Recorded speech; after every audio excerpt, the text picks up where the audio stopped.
Everything in life is a negotiation. You cross the street is a negotiation. Getting your coffee at Starbucks is a negotiation. You're probably in 3 to 7 negotiations every single day. Your life could be in a completely different place just by improving how you negotiate.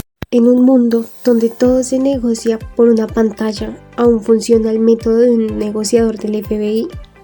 En 2016, Chris Voss revolucionó la negociación con su libro Romper la barrera del no. Hoy, casi una década después, el mundo ha cambiado, pero ¿lo han hecho sus técnicas?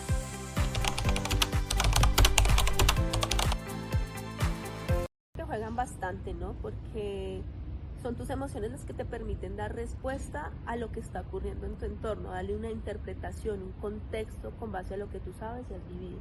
Entonces, en una negociación, si tú la sabes gestionar y la sabes manejar y sabes hacer un escenario empático, vas a permitir que haya creencia, haya confiabilidad y sobre todo haya una cercanía que dé confianza. Entonces, en una negociación es lo que necesitas.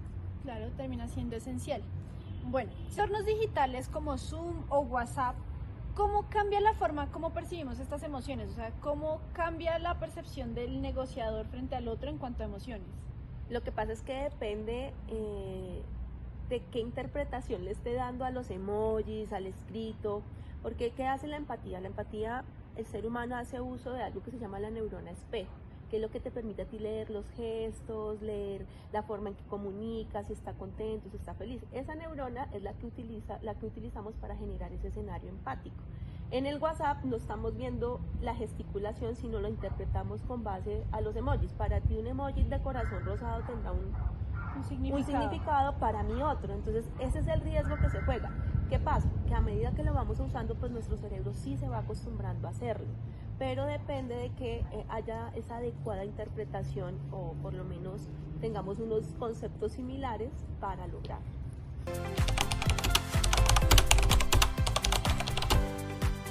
En tu experiencia, ¿las tácticas del método Voss funcionan igual en todas las culturas o hay algún cambio?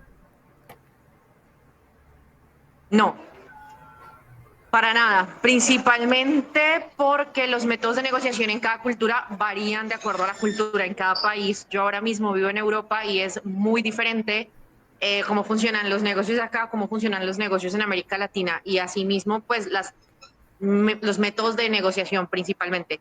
Creo que son efectivos, pero no funcionan de la misma manera en todas las culturas. Es que hay culturas donde el no se dice directamente y esto afecta a los métodos basados en buscar el no como una respuesta a la hora de negociar. Justamente aquí donde estoy en España es muy fácil recibir un no. La cultura en general europea, digamos que es muy directa a si algo le interesa te dice que sí y entra a negociar, si algo no le interesa te dice que no desde el principio y así evitan perder el tiempo de cualquiera de los dos lados. Digamos que esto puede sí que intervenir o interferir un poco en este tipo de procesos de negociación.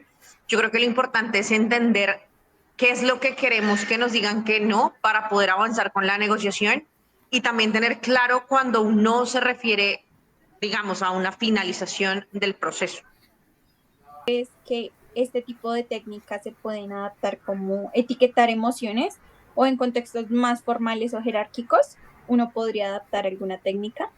Sí, siempre que entras en un proceso de negociación tienes que identificar quién es el tomador de la decisión y por digamos, por ese nivel jerárquico que tiene, cómo puede llegar a actuar para así pues lograr identificar o lograr categorizar de acuerdo a las emociones. Digamos que las personas de alto rango o de gran toma de decisión también saben que están en un proceso de negociación, saben a lo que están jugando y pues también tratan como de manejar la situación.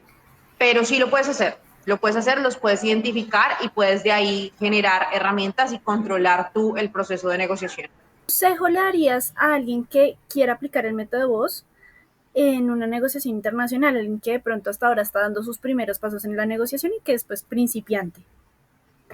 Cuando haces negocios internacionales, primero identificar quién es tu prospecto, es decir, cliente, empresa, posible comprador, como lo quieras determinar, y entender cuál es su contexto social, económico y cultural. De ahí parte todo para que tú puedas, empezar una negociación. Lo siguiente que tienes que tener súper claro y que en temas de negociación es fundamental es aprender a escuchar y no aprender a escuchar esperando la respuesta que tú necesitas para dar el siguiente paso, sino aprender a escuchar para identificar las necesidades reales que tiene esa persona, porque van a ser los puntos donde te vas, digamos, a anclar para lograr la negociación.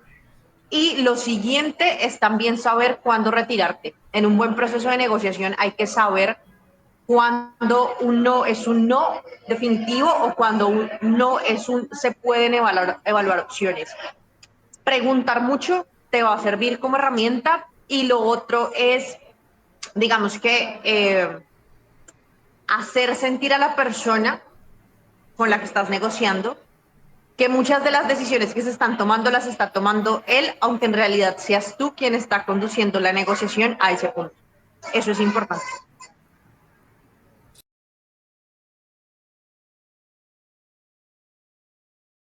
Hola Santiago, ¿cómo estás? Hola Angélica, muy bien, ¿y tú? Bien, gracias por conectarte de nuevo. Bueno, como te comentaba, nuestra oferta de 200.000 por la licencia completa del software es honestamente lo más ajustado que podemos hacer. Considera el soporte y las actualizaciones constantes. Ok, entiendo Angélica. Ok, solo para estar claros, ¿cómo se supone que yo justificaré esa inversión a mi equipo directivo cuando hay otras soluciones en el mercado que pues aunque no tengan nuestro nivel, están a un precio muy por debajo del que me estás dando? Bueno, pues yo entiendo tu preocupación por justificarlo, Santiago, y es una inversión importante sin duda.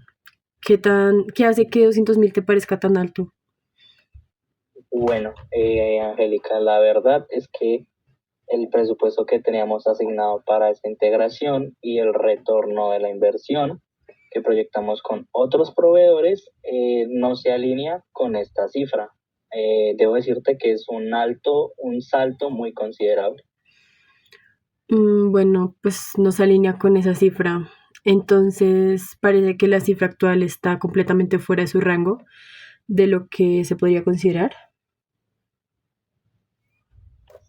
Y diría que sí, bastante, si te soy sincero. Pero bueno, para esto, si quiera empezar a tener sentido para nosotros, si te soy sincero, tendríamos que estar hablando de un punto en el que el riesgo de la inversión se sienta mucho menor.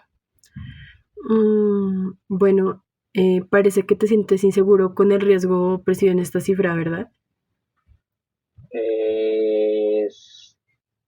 Eso es. El riesgo es alto con esa inversión. Bueno, Santiago, yo lo entiendo y la verdad es que nosotros también tenemos nuestras ilusiones. Honestamente, ¿qué es lo que necesitan ver para que funcione un acuerdo con nosotros? ¿Algo por debajo de esa cifra tenga sentido para ustedes? Bueno, si el precio se ajustara y tuviéramos un plan claro para la implementación en la primera fase, tal vez sí, estaríamos hablando de 150.000. Y con un plan soporte extendido, eso podría ser una conversación diferente. Bueno, 150 con soporte extendido. Sí. O tal vez podríamos buscar otra solución, como hablar un plan de pagos más flexible. Ok, Santiago, entiendo. Bueno, gracias por la franqueza. Eso nos da un punto de partida para ver si podemos construir algo que funcione para ambos. Pues permíteme revisar con mi equipo lo que acabas de mencionar y te conectaré de vuelta. ¿Podría ser mañana a esta misma hora? Sí, claro, me parece bien. Bueno, excelente. Que tengas un buen día. Igual. Las tácticas pueden evolucionar, pero la empatía sigue siendo la herramienta más poderosa de un negociador, digital o no.